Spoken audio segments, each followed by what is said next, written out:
tentang ibadah kurban ataupun udhiyah. Jadi ibadah kurban ini bukan ibadah yang sepele, tetapi ibadah ini adalah ibadah yang besar yang dikerjakan oleh baginda Nabi Muhammad SAW. Artinya apapun jenisnya suatu ibadah kalau dikerjakan oleh Nabi Muhammad SAW dan kita menirunya, tentunya ibadah ini adalah ibadah yang agung, ibadah yang besar, dan tentunya pahalanya pun berlipat ganda di sisi Allah Subhanahu wa Ta'ala. Minggu yang lalu kita sedikit membahas sebagaimana dalam sabda Rasulullah SAW, ma'amila adamiyun ahabbu ila Allah bi yawmin nahrin iraqatid. Tidak ada suatu amalan yang paling disenangi oleh Allah pada Yaum Nahar, artinya pada tanggal 10 Zulhijjah, yaitu iraqatid dam, yaitu berkurban ataupun menjatuhkan darah ke bumi. Maka kata Rasulullah, tanduknya, bulunya, kukunya akan dibangkitkan oleh Allah nanti kelak di yaumil qiyamah. Sebelum darah itu jatuh ke bumi, kurbannya sudah diterima oleh Allah. Ini menunjukkan bahwa begitu cepatnya amaliyah ibadah kurban ini diterima oleh Allah Subhanahu wa Ta'ala. Dan yang kedua kata ulama, tanduk, kuku, bulu, tentunya ini perkara yang kalau kita lihat tidak ada artinya. Kenapa tidak ada artinya? Tak ada sampai sekarang kita tengok selesai kurban orang ambil tanduk tak ada. Untuk apa tanduk? Tak ada manfaat. Bulu, untuk apa bulu? Masak mana bisa. Terus kuku, tak ada artinya kuku. Ini menunjukkan bahwa yang tak ada artinya, yang tak ada nilai secara zahir mata manusia saja, bernilai di sisi Allah, dibangkitkan Allah, apalagi dagingnya, tulangnya, lemaknya, kulitnya, apalagi babatnya, ekornya, kakinya. Maka karena ini semua berarti, bernilai di sisi Allah Subhanahu wa Ta'ala. Nah tentunya ini mesti kita jaga dengan betul. Jangan sampai nanti perkara-perkara yang ada artinya tiba-tiba tak ada artinya. Apa maksudnya? Minggu yang lalu sudah kita centil sedikit. Begitu seseorang diamanahkan menjadi panitia ibadah kurban, ketika dia menyembelih ataupun ketika dia menguliti ataupun ketika dia meracik kurban tersebut, tiba-tiba datang syaitan membisikkan di telinganya, kau ambil je kaki itu, masuk ke dalam kamu. Kau ambil je kulit itu, kau masuk ke dalam kamu. Kau bacuk dalam kau, masuk ke dalam. Dimasukkan je lah yang bukan haknya, yang bukan jatah dia, yang tidak ada izin dari yang si kurban tersebut. Maka saya ulang-ulang lagi ini supaya kita paham betul-betul. Jatah kurban ini hanya 3 saja kata ulama, sebagaimana yang disebutkan dalam sebuah hadis, wa yud'imu ahla baiti sulus. Sepertiga jatah kurban ini adalah untuk keluarga korban itu sendiri, untuk Wayut'im, makan. Orang yang berkorban dan untuk waktu dia berkorban untuk dimakan. Jadi maknanya itu untuk dimakan, bukan untuk dibuang dan bukan untuk dijual. Dimakan. Sepertiga jatah ini untuk yang si keluarga yang berkorban. Terus wayut'imu jiran fuqara'i sulus, sepertiganya dibagikan kepada tetangga. Jiran itu tetangga yang lebih afdal lagi, yang didahulukan adalah tetangga fakir dan miskin. Itulah yang lebih berhak mendapatkannya. Kenapa? Karena setahun sekali belum tentu dia bisa memakan daging karena tak cukup terus duitnya untuk membeli daging. Maka harapannya adalah dengan daging kurban inilah dibagikan sehingga dia bisa makan daging kurban itu. Dan kata ulama, Yaumul Nahar, Idul Adha ini adalah hari-hari bahagia. Saya teringat kata Kiai Uzul Abdillah bahwa Yaumul Aidul Fitri, Idul Adha adalah hari makan-makan. Jadi semua orang Islam mesti bahagia dan dia mesti makan. Dan itu dibagikan gratis, tidak bayar.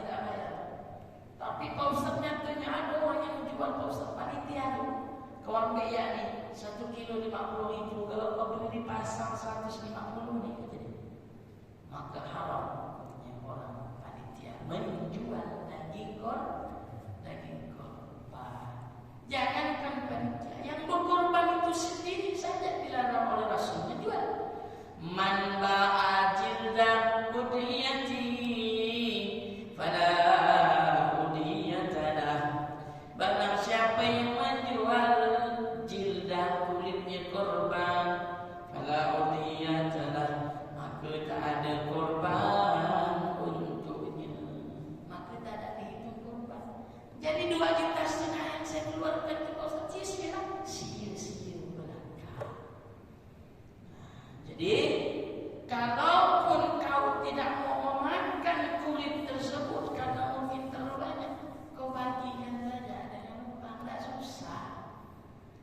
Orang kalau dibagikan banyak begitu teragak mampu, Ustaz, dipotong-potong lah. Tong sikit selempak. Nah, kau bagikan. Lah mengenai nanti dia mau makan ke mau dibagikan itu urusan dia. Yang penting benda itu sudah dibagikan kepada jatah yang berhak.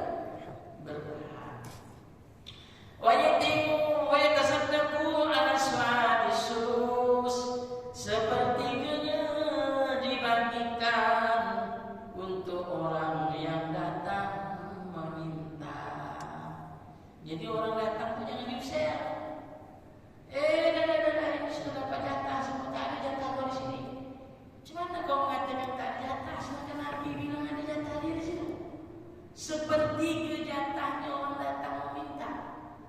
Maka kalau pun ditimbang tulang daging 90 kilo sampai ekor sapi, maka disisipkanlah 30 kilo untuk orang yang berkorban, untuk keluarganya, untuk dimakan. Sepertiganya untuk jiran tetangga fakir miskin, sepertiganya untuk orang yang meminta. Artinya 30 jadinya 90. Ini dilain-lainkan. Dilainkan, jangan dicampur-campur karena jatahnya ini lain. Nah, kalau kotak-kotak itu bosan lama lah kerjanya. Kata siapa? Kalian tak pernah mempraktikkan masalah itu yang bikin lama. Dalam otak kita ini begitulah. Tetapi begitu prakteknya, datanglah pertolongan Allah, bantuan Allah. Karena kita betul-betul melaksanakan syariat cara yang dicontohkan oleh baginda Nabi. Walaupun sapi itu 18 ekor, 20 ekor, bisa selesai dengan bantuan dan pertolongan Allah. Ada contohnya bos, ada. Saya sendiri ketika saya menyembelih di Raudah, kita sampaikan cara yang syariat yang begini. Alhamdulillah dari jam 7 kita mulai 13 ekor bahkan 14 ekor jam 2 siang sudah selesai. Bisa begitu Pak Ustaz? Allah yang bantu. Allah pula tak bisa. Maka betul kan menjalankan syariat dengan benar yang dicontohkan Nabi. Tak ada yang mustahil. Justru akan kacau balau seseorang yang tidak menggunakan syariat dengan benar. Jangankan pembagiannya lama, pemotongannya lama, bisa terjadi tak ada satu hati di antara kita bertinju waktu pelaksanaan ibadah. Ada ke bosan? Jangan tanya, ada banyak yang seperti itu. Jatahku gombe, kata dia. Jatahku gombe. Dia semua mengaku jatah, padahal dia tidak berkorban. Jatahku ni udah masuk ke dalam pasti kau curi ya. Udah kau jelas kau yang curi. Orang bilang kau curi lah. Orang kata dia curi, dia sendiri yang curi. Maka ini rumus. Betul-betul rumus ini jangan sampai kita diselip di dalam pelaksanaan ibadah korban. Kalaupun kita ditunjuk panitia, ingat panitia ini sebenarnya tidak ada di zaman Rasul, tak ada. Tak ada. Kenapa? Nabi sendiri yang beli, Nabi sendiri yang membeli, dan Nabi sendiri yang mendistribusikan daging korbannya. Tapi Ustaz sekarang ini kalau kita nyerahkan kepada orang yang berkorban, dia nyembelih, dia bagikan, dia tak mampu saya rasa Ustaz. Karena dia tak mampu nengok darah, apalagi memang dia tak pernah latihan khusus, maka serahkan kepada ahlinya. Ahli yang menyembelih, ahli yang memotong. Nah kalau kau tak mampu untuk menyembelih, kau serahkan kepada ahlinya, kau upah dia. Minta tolong ya Pak Haji, saya tidak mampu menyembelih, ini duit untuk Pak Haji sebagai upah untuk penyembelihan sapi saya. Ini duit 100.000 saya serahkan dengan Pak Haji. Pak Haji berterima. Baiklah, kalau begitu amanah ini akan aku laksanakan. Upahnya dari yang berkorban tersebut. Nah kalau seumpama yang berkorban mengasih duit pas-pas Pak Ustaz hanya segitu saja, maka dimusyawarahkan pihak-pihak pengurus masjid dan kata ulama boleh dia mengambil dari dana masjid untuk ibadah kurban karena ini termasuk syariat di dalam agama. Nah, maka kita ulang-ulang lagi supaya betul-betul paham. Akad dari awal itu betul-betul dibicarakan. Karena saya yakin tidak akan semua orang membeli membeli sapi sesuai dengan urunan. Pak Haji 2,5 juta, Pak Uda 2,5 juta, sampailah 7 orang ini berkumpullah ke 17,5 juta. Dari 2 juta setengah. Dan tentunya nanti sampai kita tempat penjual sapi, itu sapi pun macam-macam harganya. Ada yang 18, ada yang 19. Kayaknya kita tak cukup beli sapi yang 20 juta ni. Kenapa beli kita ni cuma 17,5 juta saja? Kalau kita beli sapi 17,5 juta, nanti beli plastik pakai apa? Nanti beli ember pakai apa? Nanti ikut beli tali untuk membangkan sapi pakai apa? Kita beli sapi 17 saja 500.000 untuk operasional. Ini mesti dibicarakan dari awal kepada yang sikur. Apa Tuhan? Ada apa? Duit Tuhan ini nanti saya belikan sapi 500.000 tolong ikhlaskan, dan 500.000 untuk biaya operasional. Isinya apa? Saya serahkan total dengan Bapak saja. Maka inilah yang namanya akad. Halal dan haramnya tergantung dari akad ketika dia menerima kurban yang diserahkan kepada panitia. Jadi pada zaman dulu ingat proses kurban itu dilakukan sendiri oleh orang yang berkurban. Dari mulai membeli hewan kurban, perawatan hewan kurban menjelang penyembelihan. Jadi proses penyembelihan hewan kurban dan sampai pada pendistribusian.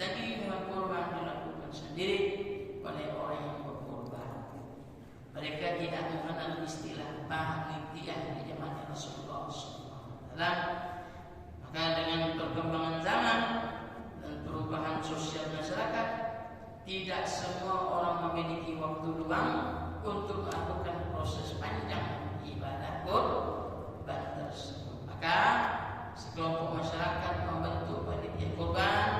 Sebenarnya panitia kurban tidak memiliki hak apa-apa terhadap daging kurban yang mereka kelola. Apa yang mereka lakukan murni sebagai aktivitas sukarela, hanya mengharap balasan pahala daripada Allah Subhanahu wa taala atas perbuatan baik yang mereka lakukan dengan membantu orang lain.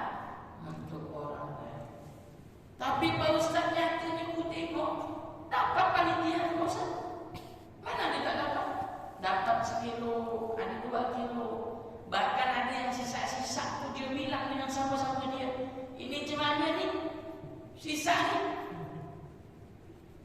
Gimana sisa ni? Solusinya tetap mesti kita bagi-bagikan sama kita ni. Untuk kau ni, untuk kau. La ilaha illallah. Apa kesalahan yang seperti ini? Tentunya mesti kita cari dulu. Ini sebenarnya pembagian siapa yang dibagikan?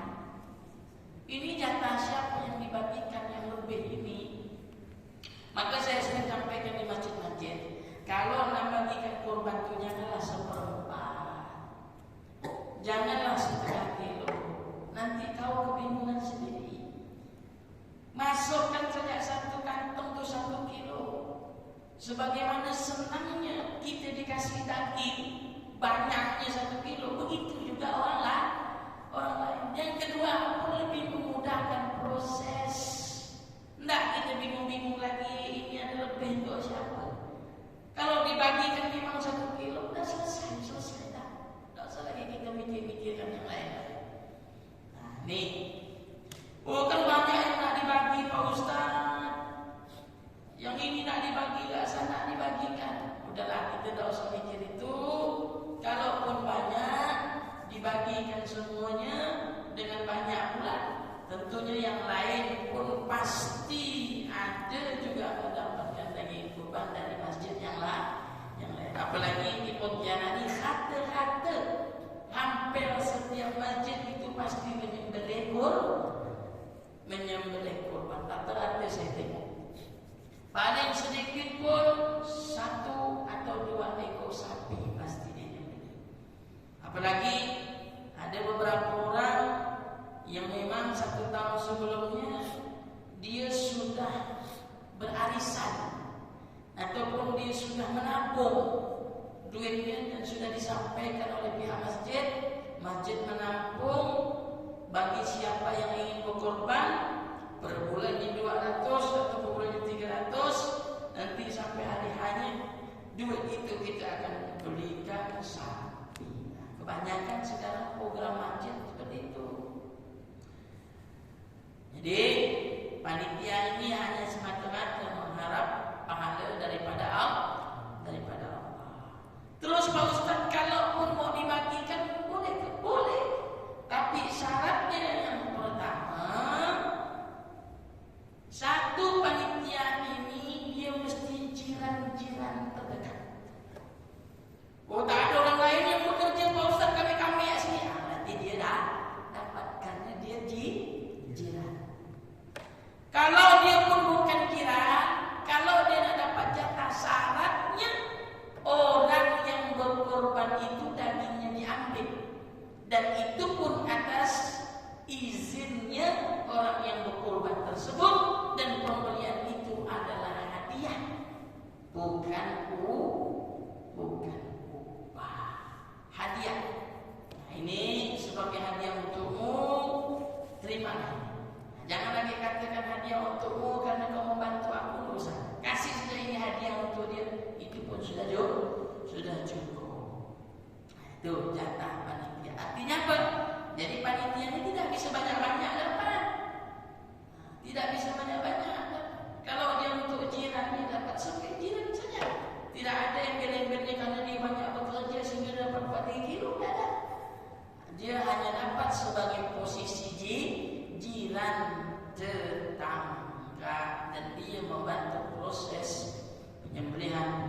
saya sampaikan solusinya. Pertama, daging tersebut mesti dibagikan terlebih dahulu. Yang kedua, jika di antara panitia kurban termasuk ada yang berkurban, kemudian dia mengikhlaskan bagian jatahnya untuk dimasak, maka yang demikian dibolehkan. Terus seandainya tidak ada di antara panitia itu yang berkurban, maka bagian jatah panitia lah yang mesti dimasak karena dia termasuk jiran tetangga yang mendapatkan jatah.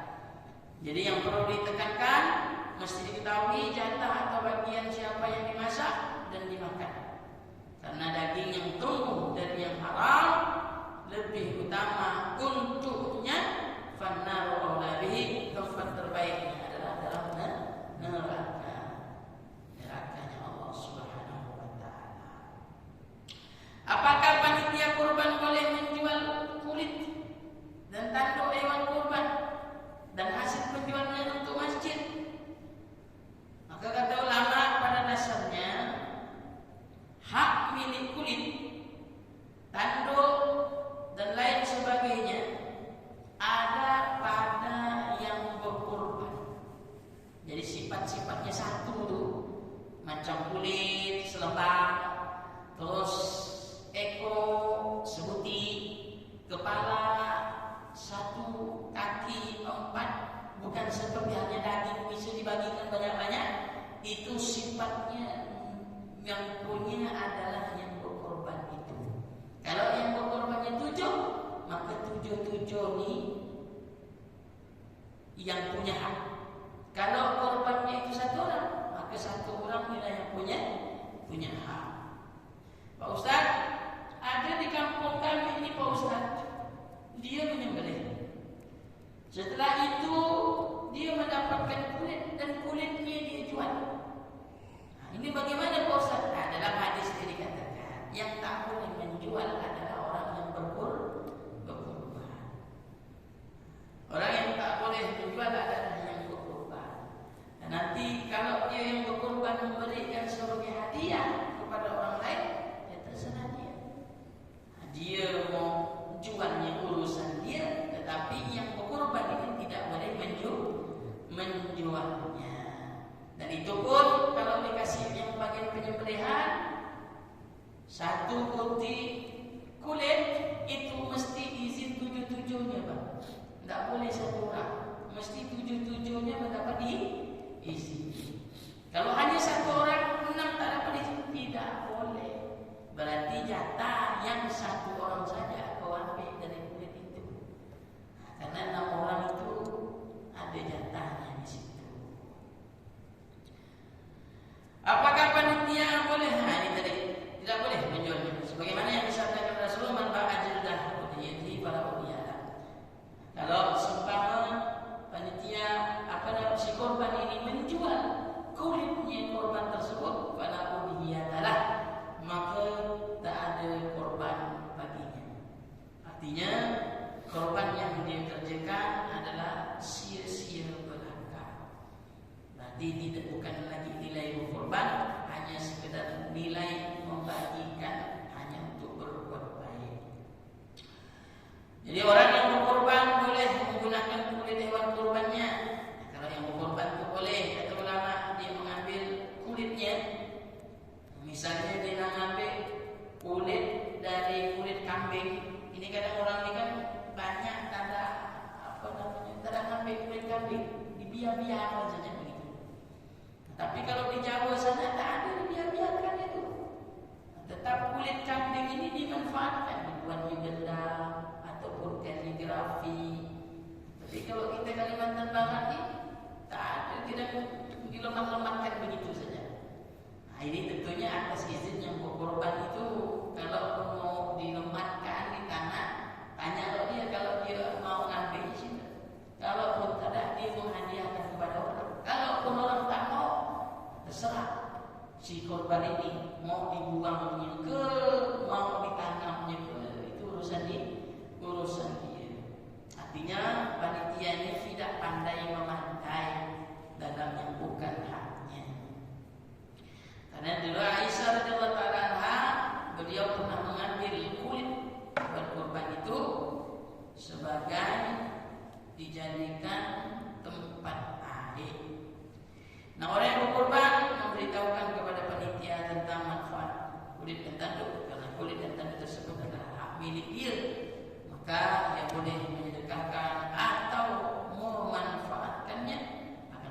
lebih afdal dia sedekahkan. Namun bukan berarti diberikan kepada panitia, tetapi disedekahkan kepada orang-orang yang lebih membutuhkan. Apakah boleh memberikan kulit, tanduk atau daging kepada orang yang menyembelih hewan kurban sebagai upah penyembelihannya? Nah, ini yang terjadi di masyarakat, bahwa ada persepsi bahwa kalau orang yang menyembelih dapat jatah kepala satu butir. Kalau dia menyembelih, dia boleh mengambil kaki kurban. Nah, padahal kata ulama tidak boleh hukumnya memberikan kulit atau sebagian dari tubuh hewan kurban kepada orang yang menyembelih kurban sebagai upah, tidak boleh.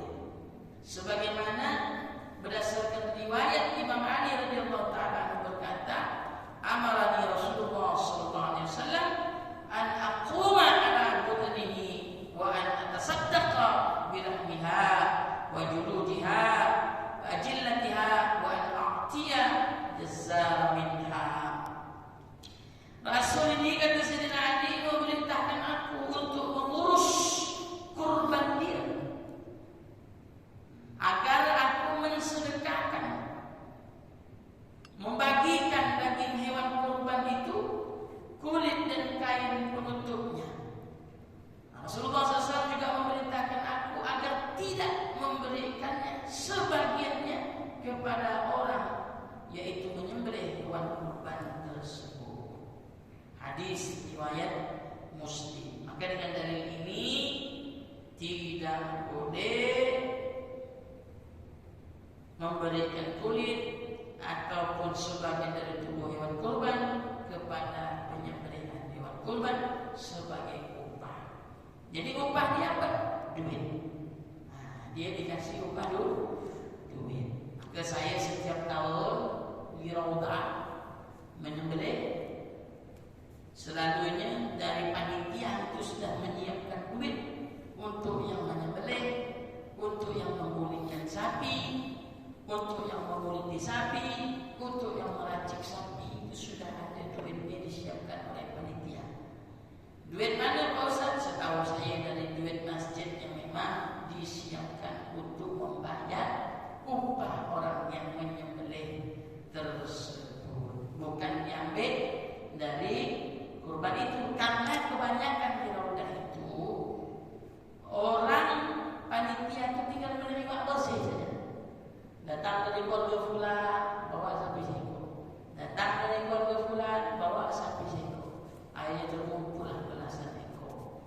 Dan panitia kalaupun terkumpul duitnya, mereka kadang membeli kambing saja. Ada beberapa memang tahun-tahun yang lalu mereka ada membeli 2-3 ekor sapi karena urunan, tetapi kebanyakan itu dari keluarga masing-masing yang memberikan sapi. Nah, itu yang di Raudah. Nah, tahun ini kira-kira pakai lagi tak usah, alhamdulillah tahun ini pun masih juga. Bahkan ini mukarrabin pun juga minta, kalau sapi itu lebih banyak mukarrabin daripada Raudah. Mukarrabin itu bisa sampai 20 ekor biasa.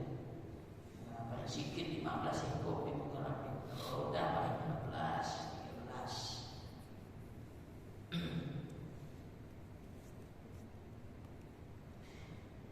Apakah boleh berkorban dalam bentuk uang dengan cara mengeluarkan uang seharga hewan kurban? Boleh tak? Nah, menyembelih hewan kurban ini adalah salah satu dari bentuk syiar Allah Subhanahu wa taala dan sunnah Nabi Muhammad sallallahu alaihi wasallam, sebagaimana yang difirmankan oleh Allah, zalika wa man yu'azzim sa'irallah fa innaha min taqwa qulub. Demikianlah perintah Allah, dan barang siapa yang mengagungkan syiar-syiar Allah, maka sesungguhnya itu timbul dari ketakwaan hati. Jadi umat Islam diperintahkan agar mengikuti perbuatan Rasulullah dan suri teladan Rasulullah Sebagaimana dalam ayat lain Allah Ta'ala berfirman, laqad kana lakum fi Rasulillah uswatun hasanatun liman kana yarjullaha wal yawmil akhir wa dzakarallaha katsira. Sungguhnya telah ada pada diri Rasulullah suri teladan yang baik bagimu, yaitu bagi orang yang mengharap rahmat dan ketenangan pada hari kiamat kelak, dan dia banyak menyebut nama Allah. Maka Imam Nawawi berkata, menurut mazhab kami, mazhabnya maksudnya Imam Syafi'i ini, kata Imam Nawawi, berkorban itu lebih afdal daripada bersedekah. Berkorban itu lebih afdal daripada bersedekah sunat, berdasarkan hadis-hadis yang sahih dan masyhur tentang keutamaan berkorban dan karena dasar kewajiban melaksanakannya. Berbeda dengan sedekah sunnah juga karena berkorban itu adalah syiar yang nyata. Meskipun boleh hukumnya bersedekah mengeluarkan uang seharga hewan kurban, boleh kata Imam Nawawi, tapi lebih afdal sebagaimana yang dicontohkan oleh Rasul, beliau menyembelih dan mendistribusikan dan membeli, yaitu kambing yang beliau menyembelih dengan tangan beliau sendiri. Jadi kurban itu lebih afdal, dan sebagaimana disebutkan Imam Ahmad bin Hanbal secara nas, Ibnu Musayyib berkata, li'an udhi bisatin ahabbu ilayya min atasaddaqa bima'atin dirham. Saya ini lebih suka berkorban daripada bersedekah 100 dirham. Jadi kesimpulannya, bersedekah mengeluarkan uang seharga hewan kurban itu tidaklah jadi masalah. Artinya hukumnya boleh. Namun kalau ditanya lebih utama adalah lebih afdal jika menyembelih hewan kurban. Tetapi dalam masalah ini perlu diperhatikan sebagai aspek efisiensi ataupun kondisi ataupun maslahat. Dan saya rasa orang itu kadang lebih senang dikasih daging ketimbang dikasih duit. Nah, biasanya begitu. Tetapi ada juga beberapa orang yang senang dikasih duit, tidak senang dikasih daging. Kebanyakan ada yang seperti itu juga. Apakah ibadah kurban wajib dilaksanakan sekali seumur hidup atau wajib setiap tahun? Kalau dalam masalah ini terdapat beberapa pendapat mazhab. Kalau dalam mazhab Hanafi wajib dilaksanakan setiap tahun. Setiap tahun wajib kata mazhab Hanafi. Sebagaimana yang disabdakan oleh Rasulullah sallallahu alaihi wasallam, man wajada sa'atan falam yutahi fala taqrabanna musallana. Apa kata Rasulullah? Siapa di antara kalian yang memiliki kemampuan untuk berkorban tetapi dia tidak berkorban, fala taqrabanna musallana, jangan kau dekati tempat ibadah kami. Sehingga menjadikan hukumnya wajib menurut mazhab Hanafi. Itu ancaman tuh, ancaman bagi orang yang mudah rezekinya, banyak duitnya. Lain halnya orang miskin memang tak ada duit. Saya rasa kita ni pun semua mampu untuk berkorban. Cuma masalahnya mau atau tidak, itu saja masalahnya. Kalau dibilang mampu, NMAX yang kita mampu beli, XMAX yang kita mampu beli, apalagi WAMAX yang kita mampu beli, semua kita mampu. La ilaha illallah. Kenapa pula 2,5 juta ini kita tak mampu? Allah. Ya kan? Maka malu rasanya kalau kita tengok berita ada beberapa seorang pemulung yang di Lombok sana kerjanya memulung, setiap hari mengumpulkan duit 35,000. Sampailah 12 bulan 1 tahun, terkumpullah lebih kurang 10 juta duitnya. Dia beli sapi setiap tahun. Pemulung ada lagi, yaitu tukang becak. Ini kenapa bisa seperti ini? Innamal a'malu binniyat. Ini masalahnya. Kita tak ada niat, maka kita ada korban. Cobalah kali awal kita ada niat, tentunya ada usaha. Buatlah tabungan khusus di rumah. Pak, jangan kau cukai duit dia. Ini khusus untuk kita berkorban nih. Masukkan khusus. Tiba-tiba tabrakan pula. Contohnya tabrakan, memerlukan duit sekian juta. Duit dari mana nak ambil? Tuan, ada kotak korban. Kita korban kan itu kan? Habis lagi, terputus lagi. Nah ini niat setengah-setengahan macam ini. Nah kalau dia confident, betul-betul yakin benar-benar bahawa saya berniat untuk berkorban tahun depan, tak ada dikacau jadi. Tak ada. Begitu dia nak makan duit, tak ada, aku tak mau. Ini korban aku sudah aku niatkan. Macam mana pun rosak motor aku, tak akan aku sentuh ini kan. Begitu kan. Jadi duit apa kau ambil? Duit kau ada. Duit ada. Ini yang nyimpan selama ini dicukai kan. Memang kau tak ambil korban tu, aku korban kan bang kata dia. Jadi jumhur ulama sepakat hukumnya antara 3 mazhab, 4 mazhab ini hanya Imam Abu Hanifah saja yang mengatakan hukumnya wajib. Maliki, Hambali, Syafi'i mengatakan ini hukumnya sunnah bagi yang mampu. Apa makna mampu ini? Mampu ini maknanya bininya dikasih makan dulu, anaknya dikasih makan dulu, orang yang ditanggungnya dikasih makan. Jangan sampai dia beli kambing sementara rumahnya pedagangnya kosong, berasnya tak ada. Mana duit kau ni bang? Aku belikan kambing. Kau belikan kambing bang. Orang yang makhluk ni yang sempurna ni tak ada kau kasih makan. Kambing pula kau beli gitu.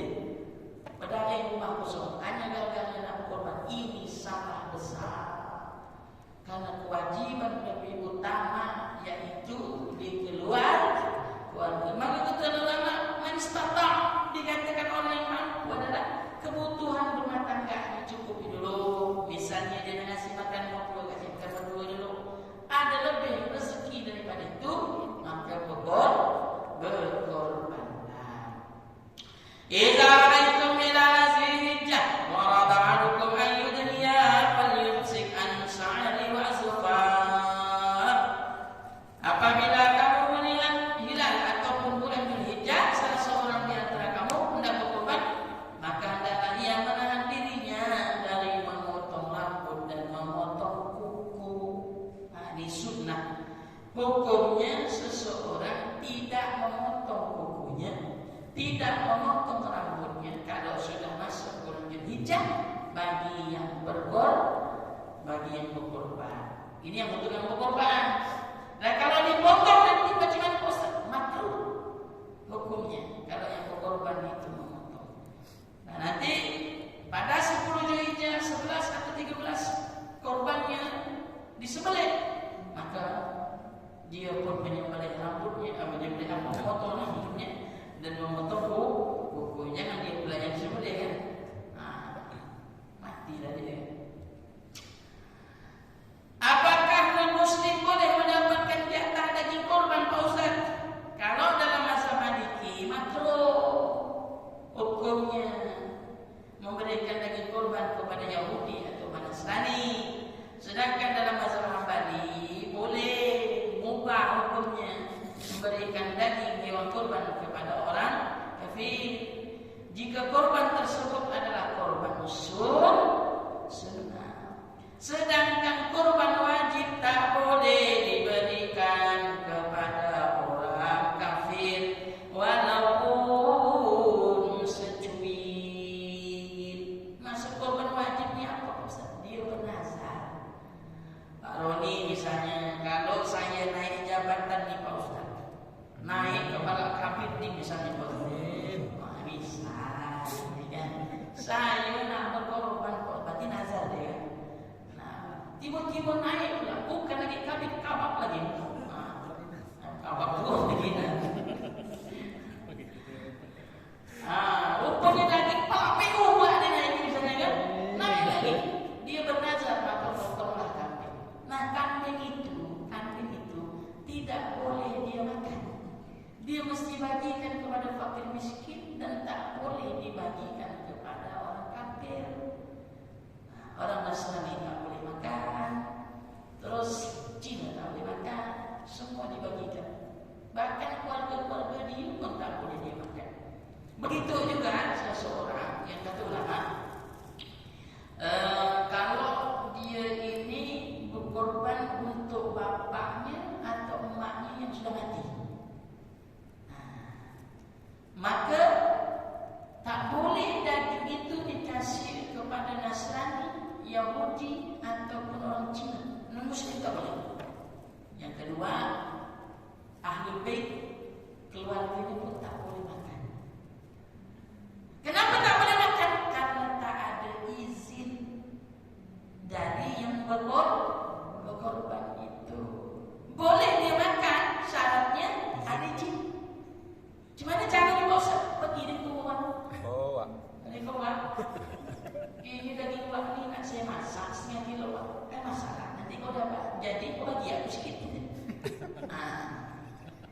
Jadi tak boleh karena tak ada izin dari mana. Tapi boleh ke Pak Ustaz kita berkorban untuk orang yang meninggal? Ini khilaf di kalangan ulama. Imam Syafi'i mengatakan tak boleh. Orang yang berkorban diniatkan oleh yang mati kecuali dia ada wasiat. Nah, tanah aku ini masih banyak berhektar-hektar. Ini ada hasil dari getahnya, ada hasil dari kelapanya. Nanti dari hasil itu kau korbankan setiap tahun kambing ataupun sapi. Berarti wasiat emaknya atau wasiat bapaknya, dan ini mesti dilaksanakan. Kata Imam Syafi'i, kalau dia berwasiat. Kalau dia tidak ada berwasiat, maka tidak wajib ataupun bukan hukumnya sunnah kita melaksanakan kurban untuk dia yang sudah meninggal. Ini dalam mazhab Syafi'i. Terus kalau dalam mazhab Maliki, dalam mazhab Maliki berkorban untuk orang yang meninggal ini hukumnya makruh. Makruh. Nah, di antara beberapa mazhab ini memang berbeda pendapat. Mazhab Hambali, Hanafi mengatakan boleh untuk berkorban yang si mayit ini boleh, kata dia. Nah, tidak masalah, tak ada izin pun dia tak apa-apa, kata dia. Maka ini pun korbannya diterima oleh Allah SWT. Cuma di antara empat mazhab ini sepakat mereka semua mengatakan bahawa kalau untuk korban almarhum ini dagingnya tak boleh dimakan oleh keluarganya, mesti dibagikan semua kepada orang fakir miskin. Nah, ya. Jadi inilah ya apa hikmah yang dapat dipetik dari ibadah kurban. Di antara beberapa hikmah yang dipetik pelaksanaan ibadah kurban adalah yang pertama melaksanakan perintah Allah, menegakkan salah satu syiarnya. Yang kedua mengikuti sunnah Rasulullah SAW. Yang ketiga membangkitkan semangat kebersamaan, kepedulian sosial. Selanjutnya mengikis sifat-sifat kikir. Dan yang terpenting adalah memupuk ketakwaan kepada Allah. Sebagaimana yang disebutkan tadi dalam firman Allah, lan yanalullah luhumuha wala dima'uha walakin yanaluhu taqwa minkum. Tak sampai keridhaan Allah daging korban kamu, darahnya yang menetes tidak akan sampai keridhaan Allah. Yang sampai adalah taqwa minkum, adalah ketakwaan kepada Allah. Ketakwaan di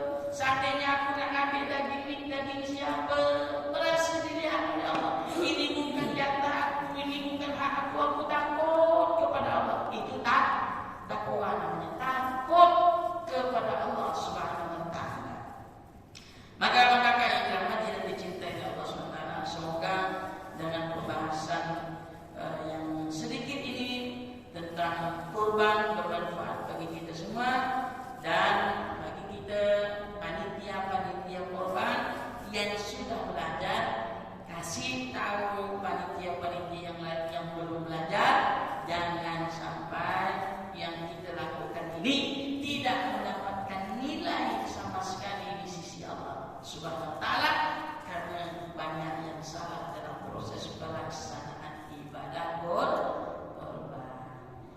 Ada tak bertanya kira-kira? Nah, silakan.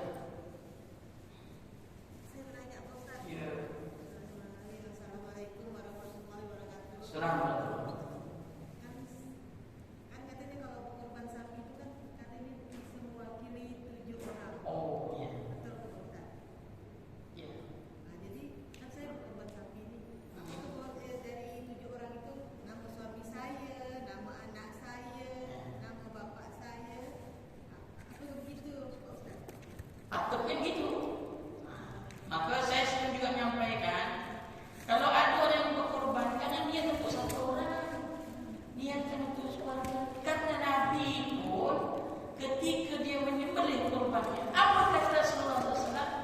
Allahumma minka walaka, ya Allah, ini darimu dan untukmu. Hada min Muhammad, ini dari Muhammad, wa ali Muhammad dan keluarga Muhammad, wa ummati Muhammad, dan dari umatnya Nabi Muhammad. Jadi Nabi ini sudah meniatkan untuk kita. Orang hidup, orang mati sudah diniatkan Rasulullah dari 14 abad yang lalu. Nabi tahu ada beberapa orang, mungkin ratusan, mungkin jutaan orang yang tak mampu berkorban. Maka Nabi Muhammad SAW meniatkan untuk orang-orang yang tak mampu tersebut. Maka dengan dalil ini, kalau kita berkorban karena kita mampu tadi, di antara adik-adik, jangan niat surat. Misalnya Roni sekeluarga. Jangan lagi ditulislah, pokoknya sekeluarga lah tu. Apa yang kita niatkan insya Allah semua sampai. Baik untuk bapak ke almarhum ke emak ke apa ke, semua ni keluarga sekeluarga tu ya. Lebih dari 7 tak masalah. Jangan ke 7, waktu di 100 pun kita imam ya. Tapi kalau bertulis sampai 100, tapi sudah nggak keluarga. Udahlah Keluarga sekeluarga. Cukup satu saja diwakilkan. Maka dapatlah semua keluarga. Pak Ustaz, kalau keluarga semua nyaman, Pak Ustaz, semua nak berkorban sapi, kasih tu. Bagus lagi, karena manfaatnya lebih banyak. Makin banyak dagingnya, makin banyak orang yang bisa dapat. Dek, begini jadi tahun ini aku yang berkorban, aku ni untuk satu keluarga. Atau depan kamu boleh, terserah. Macam mana nyamannya lah.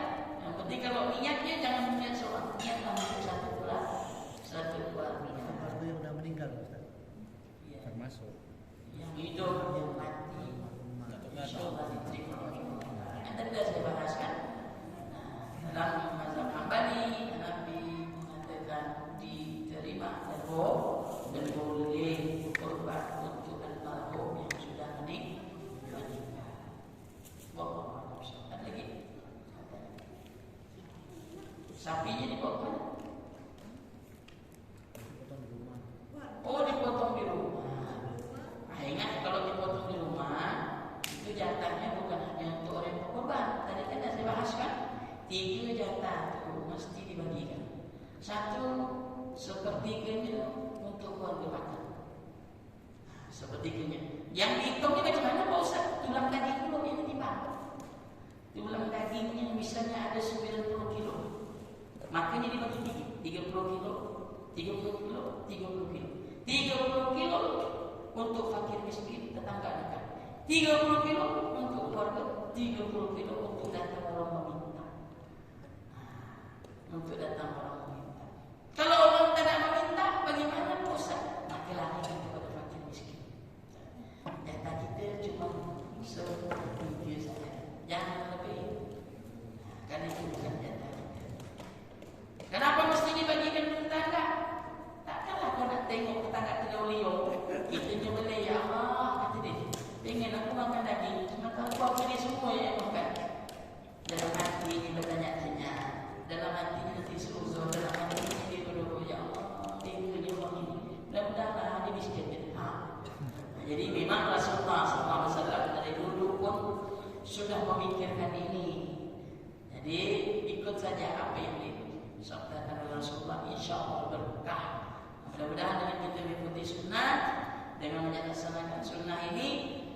Nabi Muhammad SAW mengakui kita juga sebagai umat dan kita mendapatkan syafaat dari Rasulullah SAW. Itulah harapannya. Ada yang ditanya lagi? Kalau yang tadi motong kuku tuh saat yang berkorban kan nggak boleh, makruh hukumnya kalau motong kuku pada saat masuk bulan Dzulhijjah tadi kan. Nah itu apakah yang mewakili saja yang mendapatkan ketentuan itu atau Orang yang orang berkorban. kuat? Orang yang berkorban. Orang yang berkorban berarti yang mewakili. Misalnya tadi katakanlah tadi seekor sapi tadi beliau kan. Orang yang berkorban. Nah, otomatis kan yang mewakilkan Bang Iya. Roni nih. Berarti Bang Roni yang tidak boleh motong kuku, tapi istri Bukan tak boleh. Ayolah, artinya istri dan anaknya juga Iya. sama, makruh juga atau Jadi tidak kalau makruh? seumpama yang berkorban itu Bang Roni lah yang tidak memotong kuku dan tidak memotong rambutnya, walaupun niatnya untuk satu keluarga. Itu harus jelas. Ya. Jelas. Nanti salah Jelas sesuatu. nggak? Oh, jelas, Ada jelas, Pak jelas. Isan nggak? Pak Isan bila datangnya? Nanti saya jalan-jalan ke Bogor. Weh ya ada Pak Muda depan saya. Ya Allah. Tanya lah Pak Muda. Oh, jelas. Juga.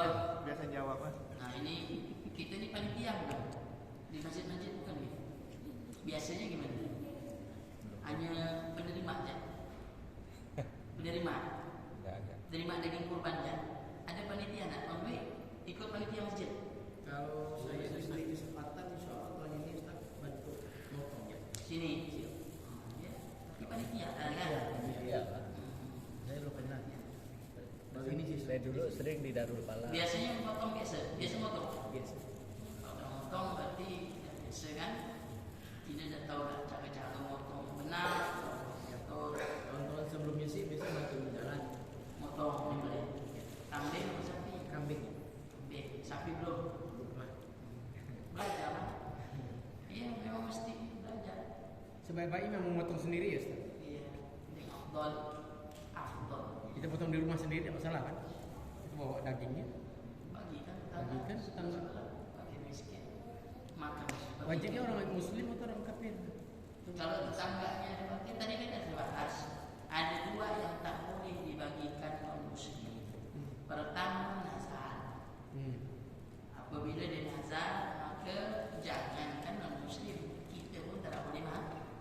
Dibagikan semua. Terus yang kedua diniatkan untuk almarhum. Diniatkan untuk Ada ya?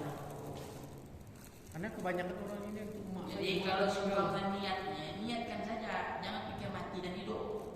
Pokok niatkan saja. Jangan dikhususkan untuk yang mati ini khusus gitu. Tak usah. Namanya keluarga itu kan masuk semua lah.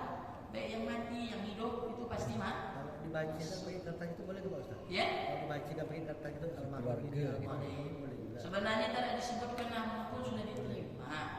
Tak disebutkan pun tak apa. Belum dipotong aja udah diterima. Diterima oleh Allah. Cuma memang ada orang yang berang ingin disebut ya. Saya sering kali tuh, kan saya nak jadi panitia Ustaz.